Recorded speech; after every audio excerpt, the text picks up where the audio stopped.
领导不懂把小木有字嘛？有冇到有嘢唔把小會有。要的骨头被讲，骨头的骨有搞不懂。啊，来呀！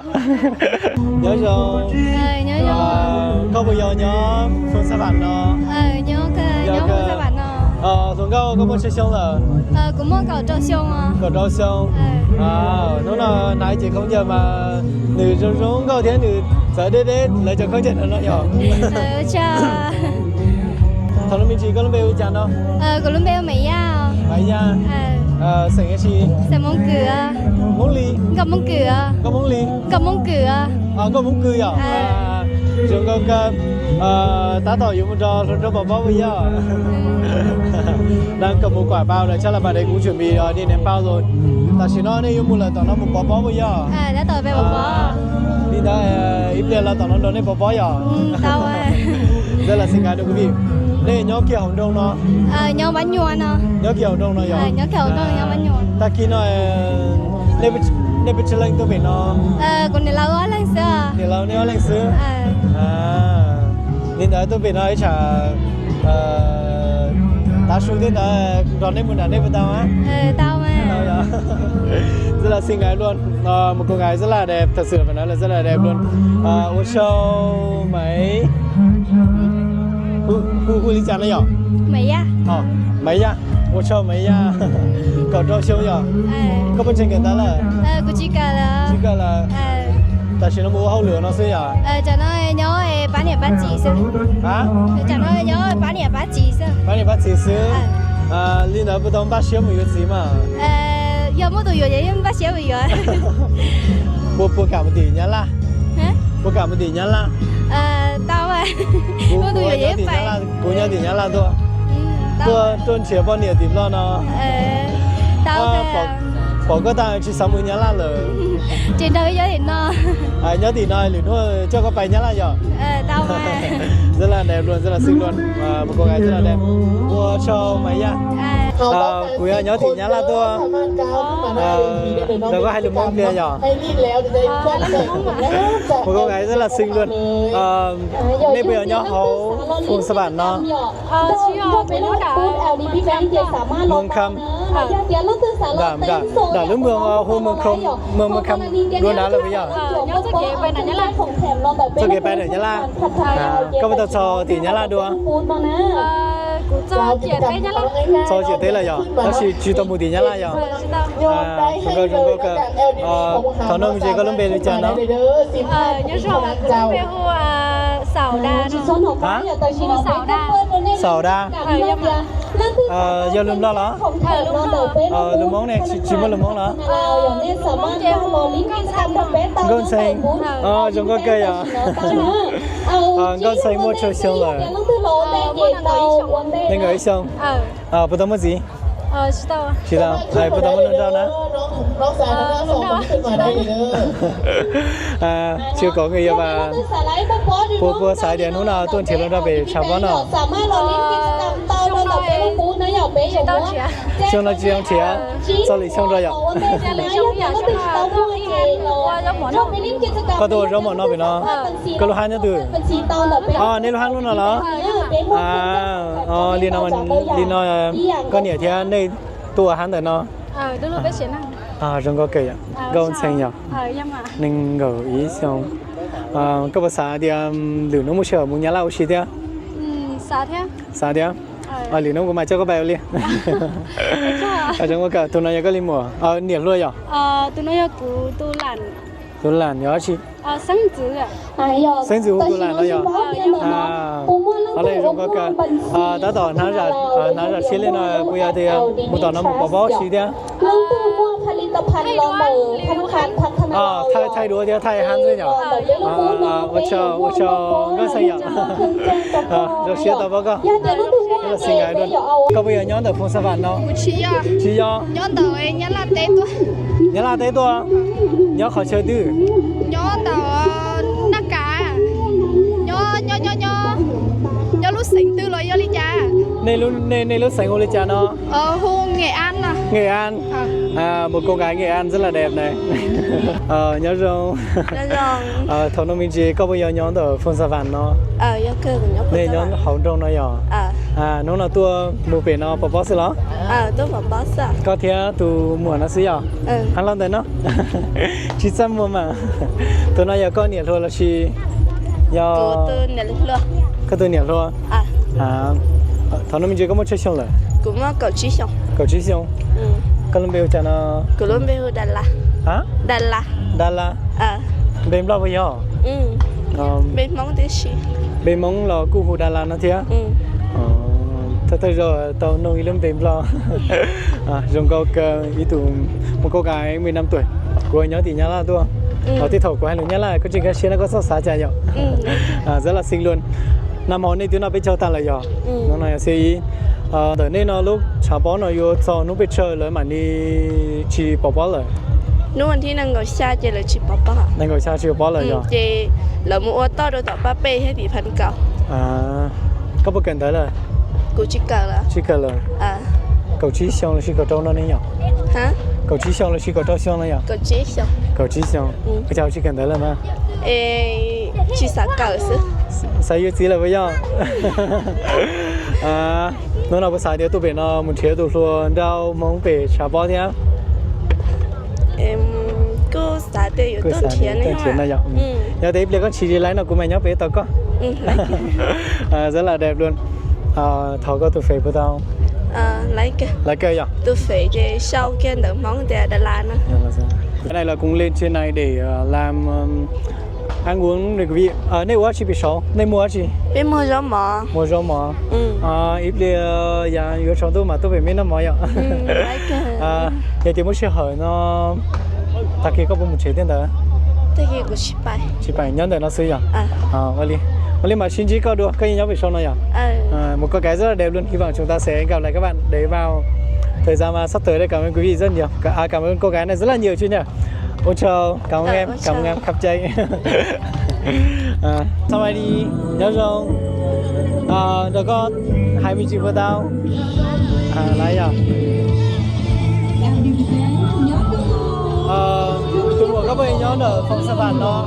Chỉ do. Đây nhau họ thì tua. Nhớ sai số 4 tua. Hả? Nhớ sai số 4 tua. Của đây nhá. Đấy mà. Đấy à? Chúng có một chiếc xong rồi. Cậu chỉ xuống hàng cái trâu. Cậu chỉ hàng cái trâu xong mà. Cậu chỉ hàng cái trâu xong. Ý tụi mình xài món cậu chỉ hàng trâu xong. Xía cái à? Đúng không? Còn bây giờ cha đó. Ban đầu à? Hả? Cô ban đầu à? Ban đầu này à? Đúng không kìa. Lúc nào đi con đò cái này có xí với tôi là xí nè. Con đò lên từ tôi à?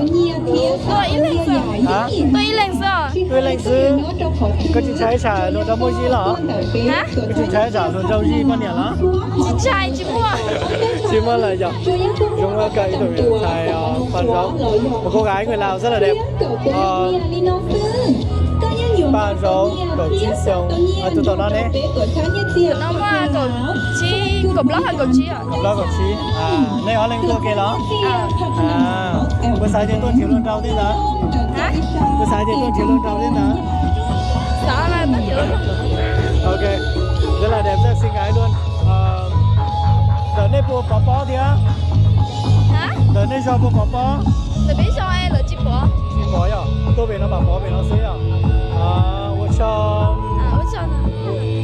Ba rau nhỉ? Ban đầu à? Ba rau. Có chị trong câu cứ chuyện nó cá ta lờ. Rất xinh gái luôn.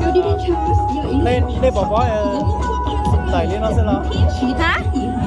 Cú tôi sáng thì nó có bỏ xế rồi cha nhỏ. Của tao.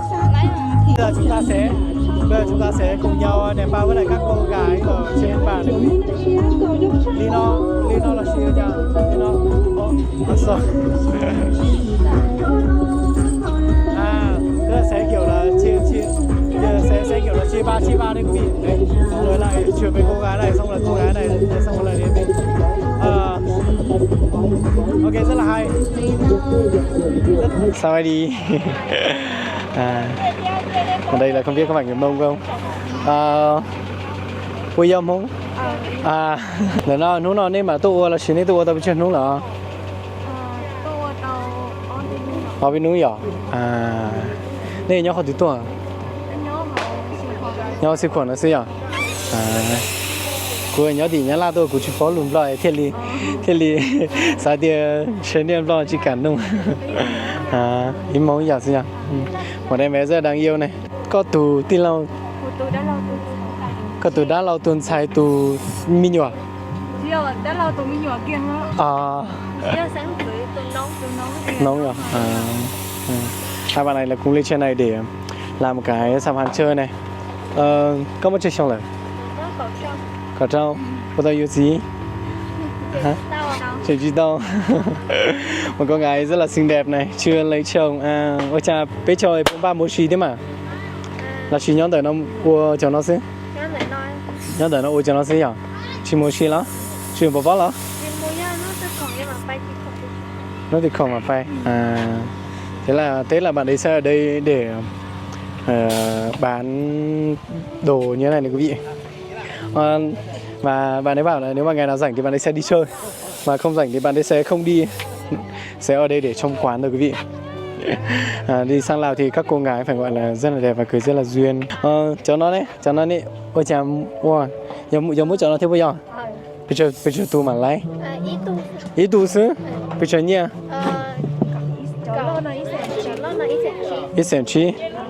ít sẻn cho cầu một số ít bộ xe à 100.000 ôi liệt bây giờ tu mà tao có ít tu thiết xứ giờ giờ thì ít tu nó tao có là bây giờ nhỉ mà chỉ vào chỉ có nhỉ vậy nào con gái này là 150.000 một tiêu thì được một con gấu bông, còn bạn đấy thì một tiêu thì bao nhiêu tiền mới được bạn đấy. Nhỏ nhỏ hồng trông nó kia nhở, đó là một tờ nếp ở đây thế. Bây giờ họ nói đấy chỉ mà bây giờ tăng mường bàn mường phản say bây giờ mường phản say họ nói chỉ giờ mường bẹt kia một tờ nó một tờ nếp ở đây thế hả? Đấy chờ ý số mông em nó có một chế với nó coi lên có thể tụi nó nhớ nó món này nên đợt này ý món này bự khó từ với nó chứ lên đây mà cứ nhớ trái ai ta kia mà một chế đó sau bó mà bay hay có nhiều có gì lời mà ca không thể tới tôi để nó cho con cứ cây xử lý con lâu hay mà cứ như là chỉ mới đó chỉ dùng gì nó có trôi à có trôi có hồ trà nó cá xía bỏ cái tạm ấy cái gì cá xía cái là con này cám bông thì cá xía à bỏ đi ta cá xía cái xong rồi nó bị chọc bốn ba một triệu lần đầu tiên tới nhá. Tông ba, các bạn kiện đó là cả cho xong rồi cả mong biết chưa? Một trong là học lớp 10 à. Giờ thì số ý ở bên đó chỉ số sẽ cho cậu nó cậu à. Cậu ý là chỉ cậu. Cậu ý à? Lớp 11 rồi. Cậu cho xong thì nhưng mà cho đấy nên là lớp biết chưa mà tông yếu gì mà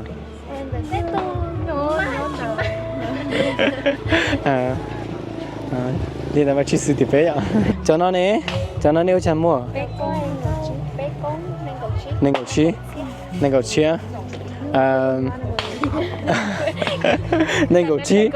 cầu chi xía ạ ý tu nó chỉ ý lon ý tao đây à thế là mình sẽ thử một chút xem nào. Giờ thì củ trâu bê con củ chiều ở đây củ yếu có bao đâu lấy ạ. Và đấy là nếu mà mình trúng cả ba tiêu mình không lấy nước mà mình lấy bạn đấy được không? Bạn bảo được đấy. Rồi thử vận may xem nào. Chia củ xì sao?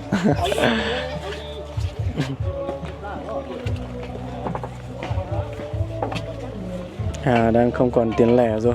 Không còn tiền lẻ rồi, còn tầm 100.000 thôi. Câu đi, câu Pé tù.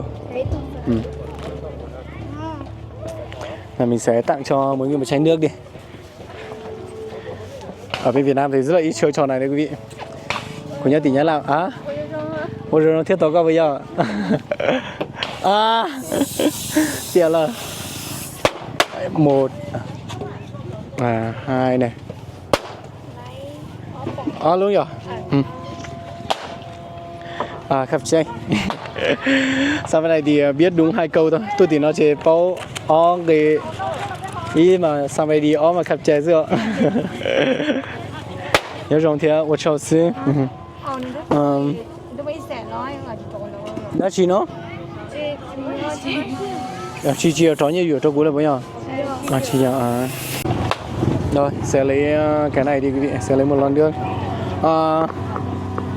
Có mỗi lúc đó có nhiều lúc thì có mà mua. Chưa chưa.